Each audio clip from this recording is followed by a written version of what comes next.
भगवान श्री रामचंद्र के चरणों में सादर नमन, वीर शिरोमणि महाराणा प्रताप के श्री चरणों में सादर नमन, माँ सरस्वती के चरणों में वंदन और ग्राम भानपुर ब्लॉक डोंगरमाली की इस जनता जनार्दन मातृशक्ति मेरे बंधुओं को मैं सादर नमस्कार करते हुए अपना उद्बोधन प्रारंभ करती हूँ। आदरणीय मंच पर आसीन हमारे राजपूत क्षत्रिय समाज के सम्मानीय अध्यक्ष, जिन्होंने पूरी हमारी समाज को अंतिम छोर तक के व्यक्ति को एक डोरी में पिरो के रखा है। जैसे एक माला होती है ना मोतियों की, ऐसे एक माला उन्होंने बना के रखी है, जिसे हम प्रतिवर्ष हमारे वीर शिरोमणि महाराणा प्रताप जी के श्री चरणों में अर्पित करते हैं, क्योंकि ये उनके अथक प्रयासों से ही संभव हो पाया है कि कैसे अलग अलग ब्लॉक में एक एक पंचायत को वो जोड़ के और कैसे एकजुटता से एक संगठन के रूप में राजपूत क्षत्रिय समाज को जोड़ के रख रहे हैं। पूर्व में जो भी स्थिति रही हो, लेकिन मुझे इतना विश्वास है कि उनके कार्यकाल में हमारे राजपूत क्षत्रिय समाज ने एक अभूतपूर्व ऊंचाई को प्राप्त किया है और आगे ये क्रम जारी रहेगा, क्योंकि उनके मार्गदर्शन में आगे भी सभी कार्यकर्ता काम करेंगे। मैं उनको सादर नमस्कार करती हूँ। मेरे साथ बालाघाट से पधारी आदरणीय मधु राठौर जी, जो महिला संगठन के अध्यक्ष हैं, आदरणीय कल्याण भैया जो किन्नापुर से पधारे हैं, चौहान साहब बस एसोसिएशन के अध्यक्ष, यशवंत भैया और सभी मेरे सम्मानीय जन जो अलग अलग क्षेत्रों से पधारे हैं इस कार्यक्रम को सुशोभित करने के लिए। पूरी टीम युवाओं की जो कहीं ना कहीं दिन भर से आज इस कार्यक्रम की तैयारी में जुटी थी और अलग अलग जिन भी स्थानों में यह कार्यक्रम मनाया जा रहा है वहाँ उनकी सेवा मिलती है। मैं उन सभी को नमस्कार करती हूँ। कार्यक्रम में पधारे प्यारे प्यारे बच्चों, मातृशक्ति, मीडिया के बंधुओं, आप सभी को मेरा सादर नमस्कार है। और आज जो हम यहाँ हमारे वीर शिरोमणि हम सबके आराध्य पूजनीय महाराणा प्रताप जी की 484वीं जयंती मनाने एकत्रित हुए हैं, उसकी बहुत सारी शुभकामनाएं, बधाइयाँ, क्योंकि रामराज में यानी अयोध्या में भगवान श्री राम लला के स्थापित होने के बाद ये हमारा पहला कार्यक्रम है जो हम महाराणा प्रताप जयंती के रूप में मना रहे हैं। हम कितने सौभाग्यशाली हैं, क्योंकि 500 वर्षों से उस अयोध्या में श्री रामचंद्र भगवान के मंदिर की जो लड़ाई प्रारंभ थी, उसको फलस्वरूप जब हमने राम मंदिर को बनते देखा, उसमें एक एक ईंट लगाने के लिए जब मोदी जी ने जनता जनार्दन से पैसा इकट्ठा किया, चाहे किसी ने 10 रुपए दिया हो, 100 रुपए, 20 रुपए, 1000, 500, जिसकी जितनी क्षमता थी, लेकिन वो पैसा इकट्ठा करने का उद्देश्य ये था कि हम सब के नाम की कम से कम एक ईंट उस मंदिर में लगे, और जब हम उस मंदिर में दर्शन करने जाएं तो कहीं ना कहीं हम ये सोचे कि हमारी भी मेहनत की कमाई का, हमारे अंशदान किया हुआ पैसे की हमने यहाँ एक ईंट लगवाई है। उसी उद्देश्य से देखिए फिर एक बार वही मौका आया है जब बालाघाट में हमारा राजपूत क्षत्रिय समाज का भवन बन रहा है। मैं बहुत सारा धन्यवाद दूंगी संजय भैया को कि उनके कार्यकाल में ये काम संभव हो पाया, और इसके लिए सबसे बड़ा श्रेय जाता है हम सबके लाडले नेता, पूर्व मंत्री, पूर्व विधायक, सांसद, हम सबके लाडले नेता, मार्गदर्शक आदरणीय गौरीशंकर बिसेन जी को, क्योंकि देखिए आज हमारा सगा भाई भी है, हमारे परिवार के जन भी है, तो क्या किसी को 1 एकड़ भूमि भी ऐसे दे देते हैं क्या? बताइए, यहाँ इतने लोग बैठे हैं, कोई किसी को 1000 रुपए भी वैसे नहीं देता। आज हमारा सगा भाई भी अगर मौके पे जरूरत है और वो हमें पैसा देगा तो एक समय के रहते हमें वो पैसा वापस भी करना होता है। लेकिन उनकी उदारता देखिए, उनका बड़प्पन देखिए, जब हमारे समाज के कुछ लोग इकट्ठे होकर उनसे ये बात उनके आगे रखें कि हम समाज का भवन बनाना चाहते हैं, तो हमारे शहर के हृदय स्थल कहे जाने वाला वार्ड नंबर 24 जो बीचों बीच जो सहस्त्र बाहु चौक से लगी हुई जो कॉलोनी है, गोकुल धाम कॉलोनी, वहां पर उन्होंने सहर्ष ही 2 करोड़ की भूमि हमारे राजपूत क्षत्रिय समाज के लिए दान में दे दी। क्योंकि जब वो भूमि हमें सहज मिल गई तो अब हमारा शेष कार्य रह गया उस भूमि में भवन बनाना, जिसके लिए कलेक्शन का कार्य प्रारंभ हो चुका है। और वो भी इस सोच के साथ संजय भैया करवा रहे हैं कि उसमें हम अपनी क्षमता से चाहे 100 रुपए दें, चाहे 200 रुपए दें, चाहे 500 रुपए दें, लेकिन हम सब के पैसे की एक एक ईंट उस भवन में जरूर लगना चाहिए, क्योंकि ये पहला भवन बन रहा है। और अगर आप जब इसका छाया चित्र देखेंगे, अभी जो आमंत्रण पत्र छपकर आए हैं 9 जून के महाराणा प्रताप जयंती के लिए, उसके फ्रंट पे वो फोटो संजय भैया ने प्रिंट करवाई है कि बनने के बाद हमारा भवन कैसा लगेगा।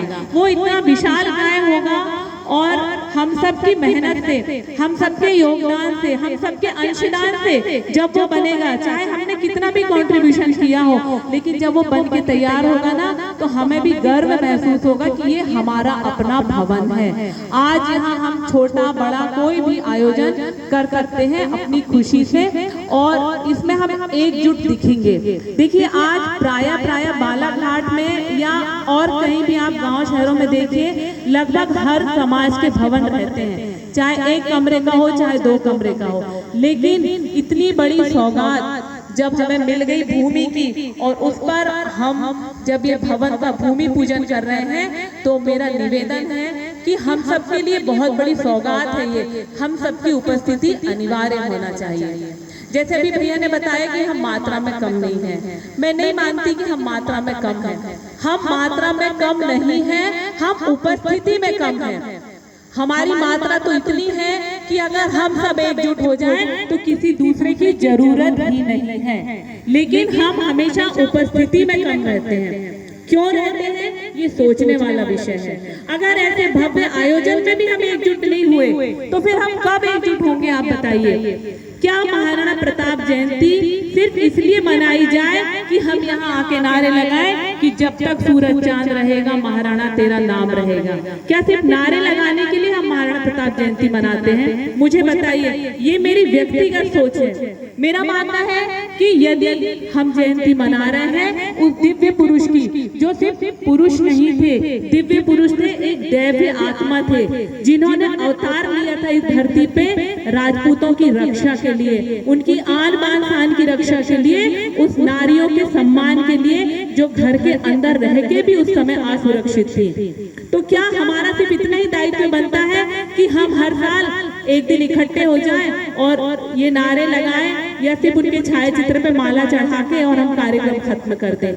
हमें तो साल के 365 दिन उनका स्मरण करना चाहिए। हम सबके घर में उनका छाया चित्र अनिवार्य रूप से होना चाहिए। उनको देख, जिस घर में भी हम प्रवेश करें, गणेश जी की मूर्ति तो हर किसी के घर में होती है, लेकिन उस महापुरुष का एक छाया चित्र हम सबके प्रवेश द्वार पर अवश्य होना चाहिए, जो हमारी पहचान है, जिन्होंने आज तक राजपूतों के अस्तित्व को बचा के रखा। अरे महाराणा प्रताप ही नहीं होते तो हम कहां से होते? अगर महाराणा प्रताप ने उस समय मुगलों के आगे अपना सर झुका दिया होता, उनकी अधीनता को स्वीकार कर लेते, तो कहां के ठाकुरों की शान रह जाती और गौरव बचता? मुझे बताइए, जिन्होंने हमारे आन बान शान की रक्षा की और 500 साल बाद भी आज अगर सिर्फ एक दिन हम उन्हें स्मरण करते हैं तो ये बहुत शर्म की बात है। 365 दिन उस महापुरुष का स्मरण करें, उन्हें याद करें, उनके आदर्शों को याद करें, उनके चरित्र का पठन पाठन स्वयं भी करें और अपने बच्चों को भी बताएं कि ये कौन थे। क्योंकि जब तक हम अपनी आने वाली पीढ़ी को नहीं बताएंगे तो बच्चे सिर्फ आज के समय में उन फिल्मी कलाकारों को ही पहचानते हैं, या टीवी में आने वाले उन जो भी धार्मिक हम सीरियल्स और धारावाहिक देखते हैं उनके कलाकारों को ही वो पहचानते हैं। लेकिन जब तक हम उन्हें नहीं बताएंगे कि ये कौन थे, कौन हैं और इनका क्या योगदान रहा हमारे जीवन में, तब तक हमारे बच्चे समझ नहीं पाएंगे, उन्हें पहचान नहीं पाएंगे, और ऐसे हमारी संस्कृति, हमारे संस्कार, हमारी मर्यादाएं विलुप्त होते जाएंगी। तो ये मैं निवेदन करूंगी विशेष रूप से मातृशक्ति से, क्योंकि किसी भी माता का अपने परिवार में बच्चों पे संस्कार डालने के लिए महत्वपूर्ण योगदान होता है। सिर्फ बच्चों पे ही नहीं, मैं तो कहती हूँ आज अगर इतनी संख्या में यहाँ पुरुष बैठे हैं इतने धीरज के साथ, तो उनको यहाँ भेजने का भी जो श्रेय जाता है वो महिलाओं को। क्यों? क्योंकि आप यहाँ आके बैठे हैं शांति से, आपको मालूम है हम घर जाएंगे, भले ही यहाँ अभी तो खाने का आयोजन है, लेकिन अगर नहीं होता तो आपको पता है कि हम घर जाएंगे तो हमारे लिए भोजन तैयार मिलेगा। तैयार करने वाली वो गृहिणी है। आप जो कपड़े प्रेस वाले पहन के आए वो करके देने वाली आपकी गृहिणी है। तो ऐसे आपको जो समय में हर जगह भेजने के लिए तैयार करती है और आपकी मदद करती है, उसके पीछे भी कहीं ना कहीं मातृशक्ति का हाथ है। तो मैं माताओं से निवेदन करूंगी कि बच्चों में भी संस्कार डालने का काम ज्यादा जिम्मेदारी होती है माताओं की, क्योंकि बच्चे ज्यादा समय माँ के साथ बिताते हैं। माँ पूरे समय घर में रहती है, बच्चे इधर उधर से घूम के आते हैं तो माँ के साथ ज्यादा समय बिताते हैं। हम जैसी बातें उनके सामने करेंगे, जैसे संस्कार उनमें डालेंगे, तो वो फलीभूत होते हैं, अंकुरित होते हैं और आने वाली जनरेशन तक हमारा मैसेज बड़ी स्वाभाविक रूप से पहुंच जाता है। क्योंकि महाराणा प्रताप को भी पैदा करने वाला और कोई नहीं, एक माता ही थी। और कहते हैं ना कि जब कोई दिव्य आत्मा जन्म लेने वाली होती है तो परम पुरुष परमात्मा भी एक दिव्य आत्मा को चयन करता है, ढूंढता है कि वो कौन सी ऐसी माँ है जिसके गर्भ में ये बालक जाएगा, ये दिव्य आत्मा जाएगी। क्योंकि किसी दिव्य पुरुष को पैदा करने के लिए दिव्य माता की कोख की ही जरूरत पड़ती है। इस बात से आप सभी एग्री होंगे, क्योंकि आज जितने भी महापुरुष हमारे देश में या हम जहाँ भी उनकी जीवन चरित्र पढ़ते हैं, जो भी महापुरुष पैदा हुए हैं उनके साथ उनकी माताओं का नाम जुड़ा रहता है। क्योंकि उन्होंने भी ऐसे कोई ना कोई कर्म किए होंगे, ऐसे उनके संस्कार रहे होंगे, उनके आदर्श रहे होंगे कि उनने ऐसे बच्चे को जन्म दिया। अरे वो भी तो माँ थी, उनकी भी संतानें थी। वो एक महापुरुष जिसने युद्ध में रणभूमि में जाके और अपने समाज के लिए, राजपूत क्षत्रिय समाज के लिए अपना सर्वस्व निछावर कर दिया, वो भी तो एक माँ थी। उसके सीने में भी दिल था, वो भी चाहती तो अपने बच्चे को रोक सकती थी कि जिसको लड़ना है वो जाए, लड़े मुगलों से, हमको क्या करना है बेटा, तू घर में बैठ। क्योंकि जनरली हमारी सोच ऐसी होती है अभी के समय की कि संत पुरुष महापुरुष पैदा होना है तो मेरे घर में हो, और आर्मी में अगर लड़ाई करने जाना है, देश में प्राण निछावर करने जाना है तो पड़ोसी का बच्चा जाए। ऐसे इसके पूर्व में भी कुमली में मुझे जाने का अवसर मिला था, तब वहाँ पे भी बहुत ही अच्छे तरीके से महाराणा प्रताप जयंती मनाई गई थी और बहुत सारी शुभकामनाओं के साथ आज मैं यहाँ भी आभार व्यक्त करती हूँ। बहुत अच्छा आपने आत्मीय स्वागत किया, इतनी अच्छी संख्या में हम उपस्थित रहे। लेकिन मैं चाहती हूँ कि अभी जितने लोग यहाँ उपस्थित हैं ये तो सारे